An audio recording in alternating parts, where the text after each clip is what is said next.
မင်္ဂလာပါခင်ဗျာကိုတိမ်ပိုက် channel ရဲ့ပထမဆုံးအဖွင့်လေးကိုယာဆာအာရာဖက်အကြောင်းနဲ့ဆက်လိုက်ရအောင်ဗျာဒီနေ့ကျွန်တော်တို့အရှိအလဲပိုင်းကရှုပ်ထွေးတဲ့နိုင်ငံရေးအခြေအနေတွေအကြောင်းပြောကြမယ်ဆိုရင်မခက်မနေတည်ထားတဲ့ပုံကူတယောက်အကြောင်းပြောပြချင်ပါတယ်သူကတော့ယာဆာအာရာဖက် YASSARယာဆာအာရာဖက်ပါသူကိုပါလက်စတိုင်းတွေရဲ့ဖခင်ကြီးတို့တောင်တင်စားကြရတဲ့အထိသူတို့တော့ရေးပါခဲ့တဲ့ခေါင်းဆောင်တယောက်ပေါ့သူ့ရဲ့မွေးရမည်နဲ့ငဲ့ဘဝယာဆာအာရာဖက်ကိုဘယ်မှာမွေးခဲ့လဲဆိုတာကတော့နည်းနည်းအငင်းပွားစရာရှိပါတယ်တချို့ကတော့အီဂျစ်နိုင်ငံကိုင်ရိုမြို့မှာ1929ခုနှစ်ဩဂုတ်လ24ရက်နေ့မှာမွေးတာလို့ပြောကြတယ်တချို့ကျတော့ဂျေရုဆလင်မှာမွေးတာလို့ဆိုကြတယ်သူ့ရဲ့နာမည်ရင်းလည်းခက်ရှည်ရှည်လေးဗျာ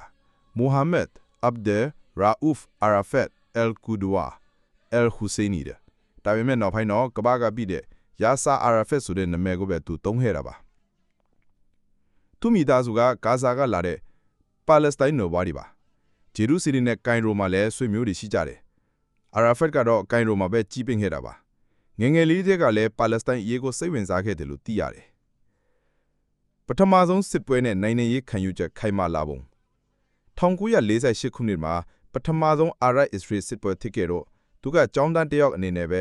အစ္စရေးကိုတိုက်ခိုက်တဲ့အာရပ်တပ်ဖွဲ့တွေထဲပါဝင်ခဲ့တယ်လို့ပြောကြတယ်ဒီစစ်ပွဲကပါလက်စတိုင်းလူမျိုးတောင်းမြောင်းမြောင်းသားကိုကိုယ့်မြေကနေထွက်ပြေးစေခဲ့ပြီးနာဘာလို့ခေါ်တဲ့ကြီးမားတဲ့ဘေးဒုက္ခနဲ့ရင်ဆိုင်စေခဲ့တယ်ဒီလိုဖြစ်ဖြစ်တွေကသူ့ရဲ့နိုင်ငံရေးခံယူချက်ကိုပိုပြီးခိုင်မာလာစေခဲ့တာပေါ့သူကကိုင်ရိုတက္ကသိုလ်မှာအင်ဂျင်နီယာဘာသာရပ်ကိုသင်ယူခဲ့ပြီး1956ခုနှစ်မှာဘွဲ့ရခဲ့တယ်ကျောင်းသားဘဝတည်းကလည်းပါလက်စတိုင်းကျောင်းသားသမဂ္ဂ General Union of Palestinian Students GUPS ရဲ့ခေါင်းဆောင်တူဖြစ်ခဲ့တယ်ဒီသမဂ္ဂကနေပဲပါလက်စတိုင်းလွတ်မြောက်ရေးအတွက်လှုပ်ရွလှုပ်ရှားမှုတွေကိုစတင်လှုပ်ဆောင်ခဲ့တယ်မှာဖာတာနဲ့ PLO ရဲ့ပေါ်ပေါက်လာပုံ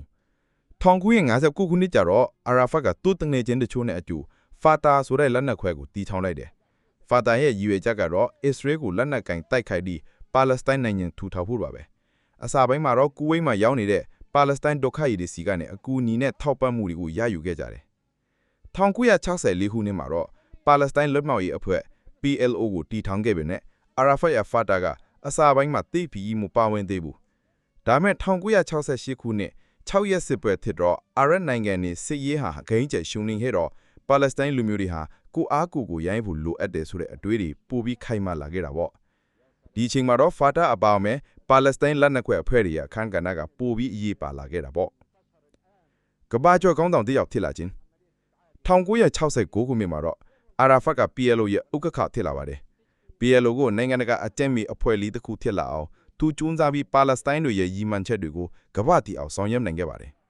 1964ခုနှစ်မှာဆိုရင်ကုလသမဂ္ဂအထွေထွေညီလာခံမှာစကားပြောခွင့်ရခဲ့ပြီးကျွန်တော်ဟာတလုံးကတ်ကိုကင်ထားသလိုလူမဝီအတွက်တနက်ကိုလည်းကင်ထောင်ထားတယ်လို့ပြောခဲ့တာကတမိုင်းဝင်တဲ့မိန့်ခွန်းတစ်ခုဖြစ်ခဲ့ပါတယ်ဒီစကားကသူ့ရဲ့ရည်မှန်းချက်နှစ်ခုကိုဖော်ပြနေတာပေါ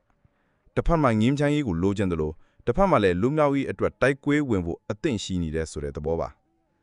ဒါပေမဲ့သူဥဆောင်မှုအောက်မှာ PLO ကအစ္စရေးပေါ်တိုက်ခိုက်မှုတွေလင်းပြန်ဆွဲမှုတွေနဲ့အကြမ်းဖက်လှုပ်ဆောင်ချက်တချို့ကိုလှုပ်ဆောင်ခဲ့တာကြောင့်အမေရိကန်နဲ့အစ္စရေးတို့အားလိုအပါဝင်နောက်ဖက်နိုင်ငံအများစုကသူ့ကိုအကြမ်းဖက်ခေါင်းဆောင်ဖြစ်တောင်တတ်မှတ်ခဲ့ကြတယ်ဘယ်လိုပဲဖြစ်ဖြစ်ပါလက်စတိုင်းတွေပြတော့သူဟာသူတို့ရဲ့တော်လှန်ရေးခေါင်းဆောင်သူတို့ရဲ့ဖခင်တယောက်ပေါ့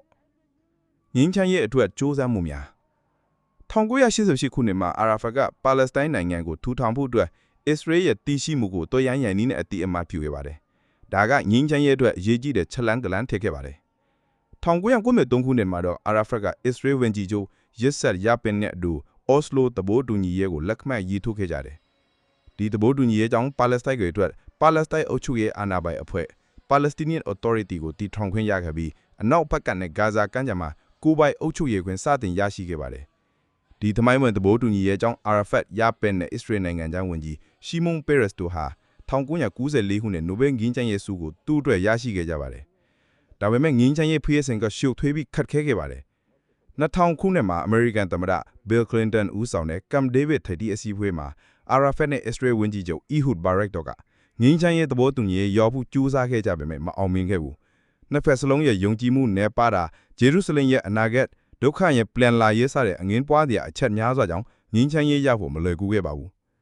ဘဝနေကုန်တဲ့အမွေနှစ်ယာဆာအာရာဖတ်ဟာ2004ခုနှစ်နိုဝင်ဘာလ17ရက်နေ့မှာပြန်တဲ့နိုင်ငံပဲရစ်မြို့မှာကွယ်လွန်ခဲ့ပါတယ်